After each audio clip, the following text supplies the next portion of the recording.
Take of the day, sponsored by Burger King. Rumors have been flying that Kevin Durant and Kyrie Irving will be a package deal when they are expected to hit free agency this offseason. The most popular rumored destination? The Knicks. But Charles Barkley doesn't think that's a good idea. He was asked what advice he would give Durant if he asked him about signing with the Knicks, and he didn't hold back. Barkley said, quote, "You ain't tough enough to play in New York. I don't think Durant or Kyrie are tough enough to play in New York. Kyrie's a very good player. Kevin's a great player. But I'm not sure they have the mental makeup to play in New York. Those guys are complaining about the media, asking questions. But maybe New York isn't for them." We're joined once again by Michael Rapaport. Michael, do you agree with Barkley here? I don't agree with Barkley in the long term. Now, I am frustrated with Kyrie complaining about the press. Sure. We didn't know you spoke to LeBron James. That was a private conversation. You chose to share that. Right. No one knew about that. No. I speak to you. I speak to you. No one knows about this. Okay, so you brought that on yourself. So when the media wants to talk to you, maybe we don't know who else have you spoken to. Have you spoken to KD? Did you speak to Rod Strickland? Who have you spoken to? That being said, we as New York Knicks fans, we've never had two champions. The last time we've had players play for the Knicks that had rings and things is the great Willis Reed and those guys. Amari Stoudemire, a very good player. We knew he had an injury. Inevitably, we in our hearts, we knew that just wasn't going to get it done. Carmelo Anthony, no rings and things. So these guys, they've played on the biggest stages. It's the mecca of basketball. It's the city's game. We know they can get it done on the court. And I think that although they have both been sensitive, particularly this year, the New York fans, we come out in droves. And there hasn't been a highlight out of New York this season. The biggest highlight was James Dolan ejecting and banning a fan. That's the highlight of the season. That's true. That's the only thing. We haven't, there's been no highlights. Is this guy, this little guy with the funny teeth, banning a fan who paid. That's the only highlight we have. So I think we have a 2-year grace period. I think that the New York and the New York media will be so happy. So you're saying they would take it easy on them? Fans and media. Well, the fans, we're going to just be happy. I mean, to see two guys out there putting up points and all that stuff, that we haven't had like excitement like that. And I think the media, they're going to do well if they both come, and they're going to do well. And I think it'll take at least 2 seasons before people start breaking their chops. Okay. Kyrie, I don't know what you're talking about you don't. He seems like he doesn't want to be talked to, win, lose, or draw. You got to figure that out. Durant will be fine. Kyrie, just like, whoever you're speaking to, don't bring it up, okay? But in the short term, 2 years, we'll be fine. We'll win more games. We'll improve. There'll be excitement. There'll be highlights other than James Dolan throwing out fans. So my answer, long-winded answer is, I think that we will be fine if we get those two guys. And I'm praying, please come to New York. Yeah. Please. Okay, that's the fan perspective. Just so people know, you work for the New York Times and you covered the Knicks and the Nets. So you know what of you speak. You know you are inside the New York media covering basketball. Yeah, and look, I do tend to agree that, especially with the fans, there will be I'd say a year or two grace period where, assuming, and they would, if Kyrie and KD go there, they would certainly be a really good team. They wouldn't be expecting championship or coming down on them if they didn't win a championship for at least a year and maybe 2, right? Yes. So it'd be 2 or 3 years before they really jumped on them. As far as the New York media, when I was the beat writer, that was early days of the internet. The internet wasn't what it was now. And the New York media was so different from media anywhere else. LA, Chicago, the only thing even close was Philadelphia. But New York media, with the sensationalism, with the back pages, it was aggressive, and players had a hard time dealing with it.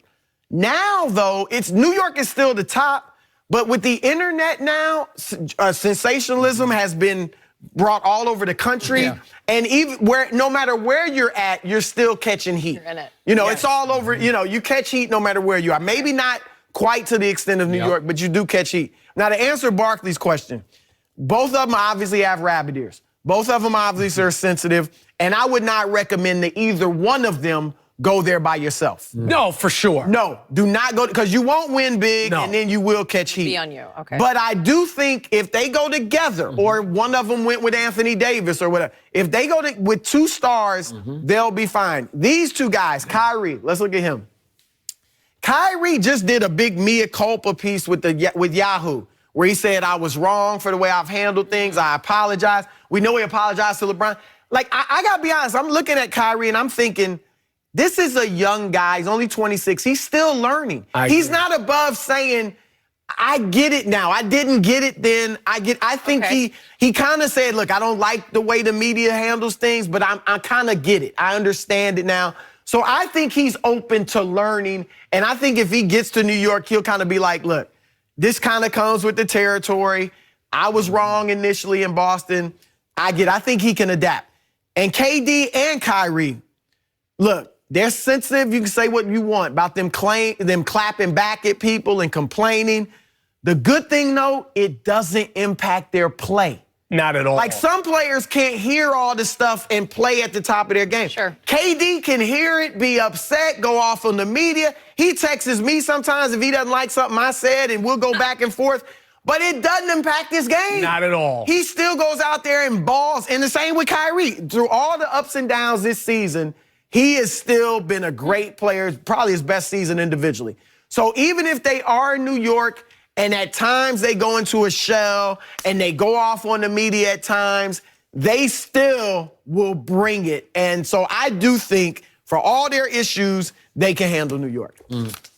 For one, actually, a couple times lately, I have agreed with Charles Barkley on this show, which is shocking. It's been weird. This time, he is completely wrong about this, and almost naively wrong. He is missing the boat on both these guys. To your point, I'm going to triple down on what you just said. In all my time of covering or closely observing superstars, the thinnest skinned superstar ever to me is Kevin Durant. And Kyrie's starting to threaten that. He's starting to challenge him. They are both social media victims to me because they read it and they respond to it and they let it go inside them. And it doesn't, not only does it not affect them, does it not hurt their play, it fuels their play. They both thrive on this. They would both thrive together. I agree with your together point. In New York, they would constantly be at war with the media. There'd be nights they wouldn't talk. They'd clap back in big, group interviews. They'd be all over the media. They would fight the media. They would actually try to put the media back in its place. But they're not good at it also. Neither one of them are good clappers. They're not adaptable. They're just not, they're not good ranters. They don't talk good trash. Neither one of them I have are. to help him out. Yeah, but you know what I mean? And Kevin Durant actually had burner accounts. It's like, what? Yeah, You're who has Kevin time for Durant. Right. But Right. you know who the media does love and who is good with the media? Coach Fizdale. Yeah. He handles I it love good. him. He's got a personality. He's fair. He's firm. He knows when to be tough. He'll rant when he needs to. So I think if they came to New York, they'll do their little things, but I don't think it's as big as impact as people say, because number one, it doesn't affect their play. And I think New York will get off on it. And the fans, to see that kind of craziness in the Garden every single night and what they do, and I mean craziness as far as their skills, there will be elation. There will be sincere elation. That's New York basketball. Like, they'll be adored and loved by the fans every single night. So what? They make some weird rants and comments. We'll take it. What did Kevin? Kevin had the weight of the NBA world on his shoulders going into the first finals with Golden State against LeBron. And what did he do? The NBA was the world's waiting for him to fall on his face. He left Russell Westbrook and joined forces with Stephen Clay and Draymond. And what did he do? He won MVP, and then he backed it up by winning MVP again. I'm not worried about it. Come on, man. I'm not worried about it. Kyrie hit the shot of shots. He's Game ridiculous. 7 at Oakland. We deserve it. Yep. This is the city game. We need basketball. These guys are beautiful players. You know what? Come to New York, guys. Those two guys get what it would mean to you for them to win a championship. Oh, my God. Imagine we split it. Both of them on the Empire stapled and two. It would be gorgeous. Kevin Durant, thin shoulders, Empire stapled long and high. It would be just beautiful. Come to New York. Like a banner that would reach the top. Oh, light them up. We'd be Kyrie. I mean, he plays like a New York City street ball player. Like His all that dad's stuff. from New York City. Oh. The Statue of Liberty would be